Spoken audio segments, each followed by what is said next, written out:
This is 10-year-old Sara Sharif, who by all accounts was a beautiful little girl, full of personality with a lovely smile and a loud laugh. She was described as courageous and feisty, a little girl who loved to sing and dance. But in August 2023, her dreams were cut short when she was found deceased in her home in Woking, Surrey. Tragically, her own father and stepmother were later found guilty of her murder. And the thing is, Sara's tragic loss wasn't a sudden, out-of-nowhere act of evil. It was the end result of a whole bunch of massive mistakes. The Child Safeguarding Review, published in November 2025, concluded that numerous flaws over many years pretty much laid the foundations for the severe abuse Sara experienced. There were so many points where she could have and absolutely should have been saved. In this video, we're going to look at 5 specific failures by social services, the courts, and her family that sealed poor little Sara's devastating fate. These mistakes weren't just little oversights, they were huge errors and missed opportunities that allowed a little girl to be tortured and killed. So what were the critical mistakes that made this tragedy inevitable? Before we get into the timeline of these appalling failures, it's really important to know who Sara was as a person, not just a headline. Sara was born in Slough, Berkshire in 2013, a child of dual Polish and Pakistani heritage. Those who knew her said she was a vibrant, spirited girl. The judge who sentenced her killers called her a beautiful little girl who was full of personality and had an unquenchable spirit. Her mother remembers her as bubbly and lovely. Even her father, trying to sound sad during his trial, recalled her love for chicken biryani and playing the guitar. Sara was a child who, despite all the turmoil in her short life, stood up for herself and showed a ton of love for her siblings. She stayed cheerful on the outside, which is a testament to her courage, while living through what can only be described as the most awful home life imaginable. It's for this courageous little girl that we have to ask the tough questions. The official safeguarding review into her death said it flat out. Sara was failed by the safeguarding system. This is the story of how that system completely fell apart and failed Sara. Mistake number 1, the custody decision. And this one was a doozy. It was a decision that just makes absolutely no sense at all. In 2019, a family court awarded custody of 6-year-old Sara to her father, Sharif, a man with a documented and a pretty alarming history of domestic violence. This wasn't just a bad call, it was a catastrophic miscalculation of risk that put a vulnerable child right in the hands of her future murderer. To get the scale of this error, you just have to look at Sharif's record. His history of alleged abuse was extensive and aimed at multiple women, including Sara's own mother, Olga. Their relationship was described as acrimonious, with both accusing the other of abuse. But allegations against Sharif from other partners were disturbingly similar. He was described as a controlling, violent bully who would allegedly lock women in rooms and take their passports. Despite this clear pattern, the justice system didn't hold him accountable. He was arrested for these prior incidents, but every time police determined there wasn't enough evidence to proceed with charges. So this history, this clear pattern of alleged coercive control and violence, was on the books. Yet in 2019, when the family court decided Sara's future, that pattern was tragically overlooked, not acted on, and was underestimated by almost all professionals involved. The court's decision was heavily influenced by a report from a social worker who was later described as inexperienced. The final result was that Sara would live with her father and his new partner, Baynash Batul. The recent Child Safeguarding Practice Review laid this failure bare.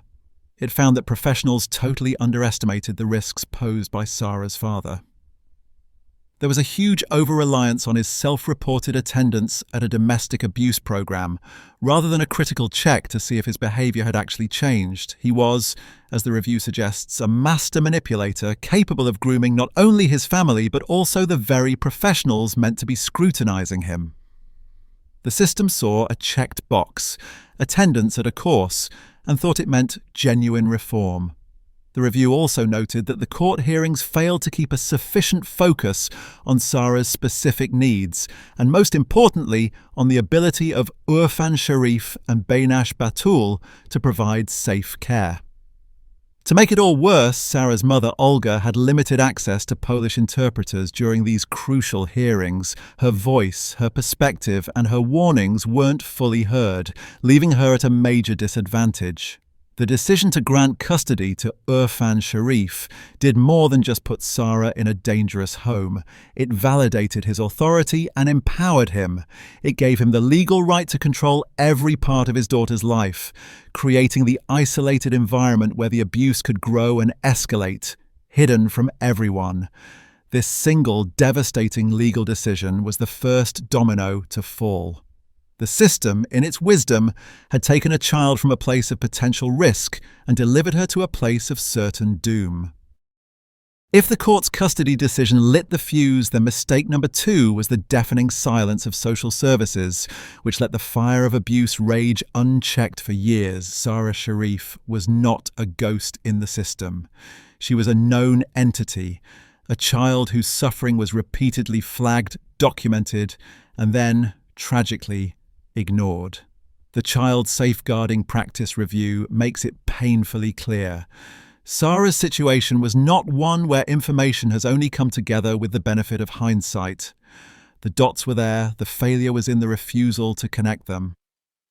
Throughout her young life, there were a bunch of documented times when a professional could have stepped in. These weren't just whispers of concern, they were concrete observations of physical harm made by teachers and social workers who saw bruises and other injuries. These were the physical signs of the torture she was enduring, yet no effective protection plan was ever put in place. The most damning of these missed chances happened in March 2023, just 5 months before Sara was murdered.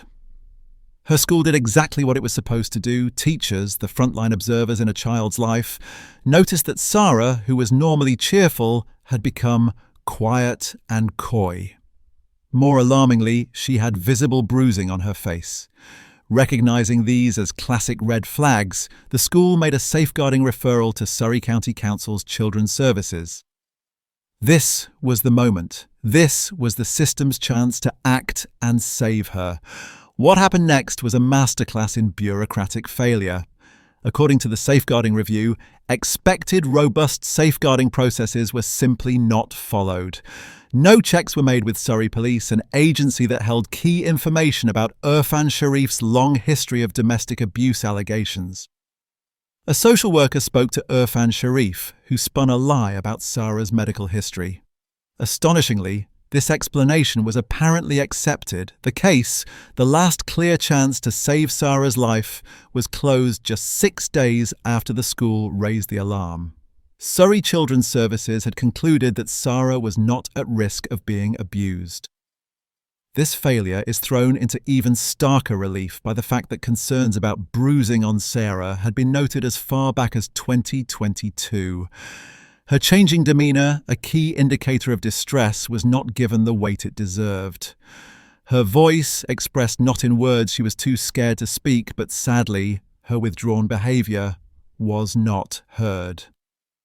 The council has since expressed its sorrow. Sara's death is absolutely devastating, and we share our sincere condolences with all those affected. The criminal proceedings resulted in some justice for Sara, and the people that are responsible for her murder are rightly facing long prison sentences.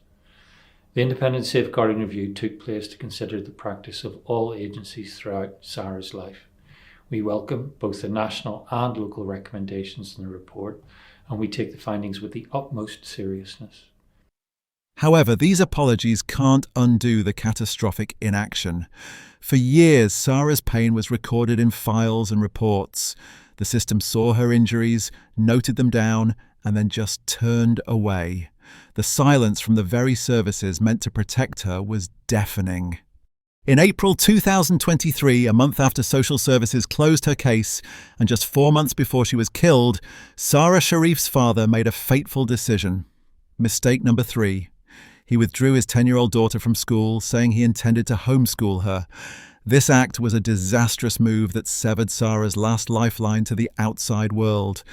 It plunged her into total isolation, removing the daily oversight of teachers and trapping her within the four walls of what the trial judge would later call a place of torture.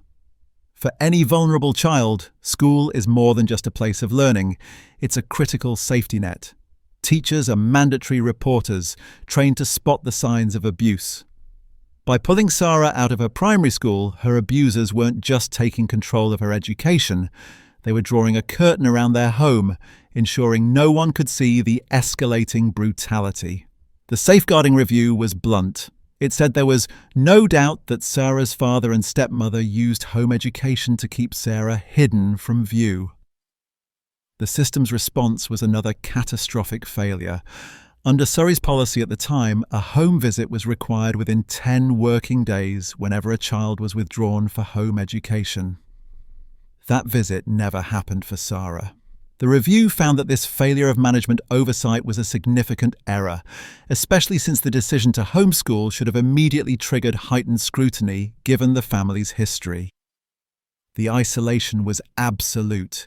Neighbours later reported hearing harrowing sounds from the Sharif house, constant crying and screams of pain. One neighbour heard what sounded like children locked in a bedroom. They heard Bainash Batul screaming abusively at the children. When this neighbour tried to intervene, she had the door shut in her face. The family had successfully created a fortress. This period of isolation directly corresponded with a horrifying escalation of violence. With no school to attend and no teachers to see her injuries, the abuse intensified. It was during these final hidden months that she endured the most horrific abuse. She was beaten, scolded, and subjected to unimaginable cruelty, all while being completely cut off from anyone who might have helped her. The final, pathetic attempt by the system to check on Sara serves as a tragic bookend to this failure. On August 7th, 2023, the day before she was murdered, staff from the council's home education team finally attempted a home visit. In a blunder of almost unbelievable incompetence, they went to the family's old address. The mistake was only spotted when they returned to the office. A new visit was rescheduled, but not with any urgency. It was planned for September, but by then, Sara would be dead. Sara Sharif's death wasn't the result of a single agency's failure, but a total system collapse. Mistake number 4 was a systemic failure of communication, a chronic inability of the various bodies responsible for her welfare to talk to each other and share vital information. A great deal of information was available, but opportunities were lost to join up all the dots. This created information silos where each agency held an incomplete piece of the puzzle, preventing anyone from seeing the full, terrifying picture. The official safeguarding review highlights a profound lack of professional curiosity. Instead of seeing a pattern of escalating abuse, professionals repeatedly viewed each incident in isolation. A bruise was just a bruise. Tragically, no one seemed to be asking the most important question: what is the lived experience of this child? This failure was evident at every stage. When the family court awarded custody to Irfan Sharif, it's clear they didn't give enough weight to the domestic abuse history held by the police. When social workers investigated the school's referral in 2023, they failed to perform a basic check with the police, which would have revealed Sharif's violent past. Information wasn't adequately triangulated, meaning reports weren't cross-referenced. Sharif's lie about Sara's medical history was accepted without question because the dots were not connected. The review is very explicit. Information was held across multiple agencies but not consistently shared, leading to an incomplete understanding of the family's situation. This isn't a minor administrative error, it's a fundamental breakdown of the safeguarding process. Then there's the more controversial but necessary angle, the potential role of cultural hesitancy. The safeguarding review touches on this sensitive issue, suggesting a fear among professionals of being labelled racist may well have contributed to a reluctance to intervene assertively in a family of Pakistani heritage. When Sara began wearing a hijab at age 8, the school accepted the family's explanation. However, the Safeguarding Review, after consulting with the local Muslim community, noted it would be highly unusual for a child so young to make that decision independently, especially when other female family members did not. In the final months of her life, the hijab served a sinister purpose. It concealed the growing number of injuries to her face and head. The review suggests that race and culture were not properly considered in a meaningful way, which includes understanding when certain things might be red flags. This breakdown in collaboration meant the system was perpetually one step behind. It was a system of broken wires where urgent signals were sent but never received, or if they were never understood in their full context. The system built to be her safety net was in reality a collection of disconnected fragments, none of which could catch her as she fell. The final mistake is the most visceral and immediate, the campaign of extreme sadistic abuse that took place within the Sharif family home. While the system outside failed to see, the family inside chose not to. Irfan Sharif and Bainash Batul created and maintained an environment of such profound cruelty that the judge in their trial felt compelled to use a word he said should be used carefully: torture. This wasn't discipline gone wrong. This was a deliberate, prolonged and brutal campaign of violence against a defenseless child. In a dramatic courtroom confession, Irfan Sharif eventually admitted to taking full responsibility for his daughter's death, though he still tried to paint his wife Bainash as the true villain. The post-mortem examination revealed the horrifying extent of this hell. Sara had suffered numerous injuries over time. Her small body was a catalogue of pain, bearing the marks of at least 25 fractures and bleeding on her brain. She had been burned and bitten. The cause of death was so complex due to the sheer number of injuries and neglect that a definitive cause could not be given. She died from complications of the immense trauma inflicted upon her. Bainash Batul was not a passive bystander. The court found her guilty of murder alongside her husband. Neighbours heard her screaming at the children. The review noted that the combination of Irfan Sharif, a known abuser, and Bainash Batul proved to be a lethal combination. She was an active participant. Faisal Malik, Sara's uncle who lived in the home, was convicted of causing or allowing the death of a child. He was present, he saw what was happening, and he did nothing to stop it. His inaction made him complicit. Within this horrific dynamic, Sara was singled out. The trial judge noted evidence that she was treated differently from the other children. Her reality, the review stated, was day-to-day abuse which became normalised, with her father and stepmother persuading her that she deserved the treatment being meted out to her. They weren't just breaking her body, they were systematically trying to break her spirit. In his call to the police from Pakistan after fleeing the country, Irfan Sharif claimed he had legally punished Sara and that he had lost it. Take a deep breath. Take a deep breath and tell me what's happened. I cannot. I physically punished my daughter and she died. I left home in a panic. God, she is allowed at home. I need you to take a breath because I cannot understand what you're saying, okay? Your daughter has died. I killed my daughter.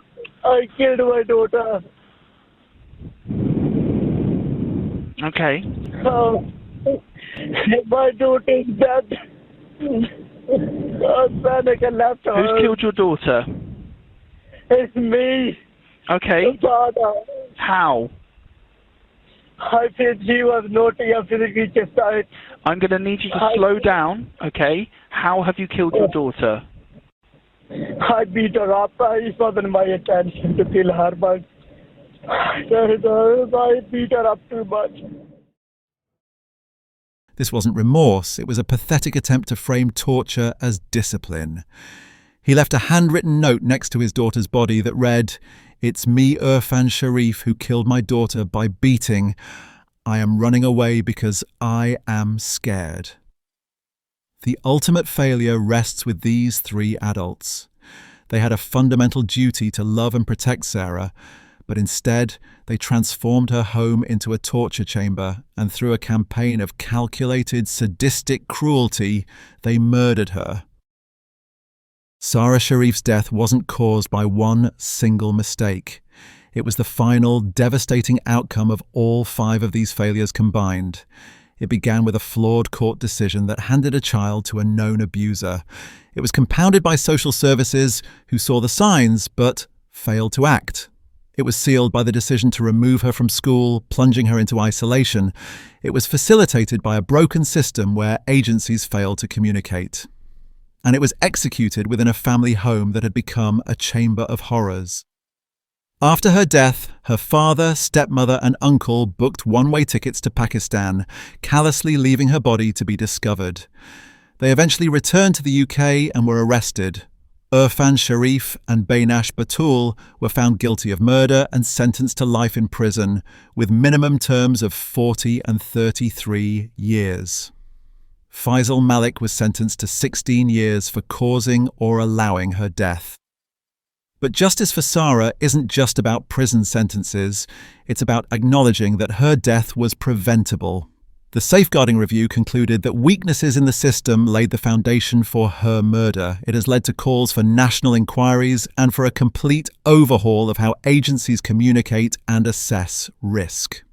The leader of Surrey County Council has said, "It is now essential that every single person in every organisation involved in child safeguarding reads this report and understands the lessons learnt."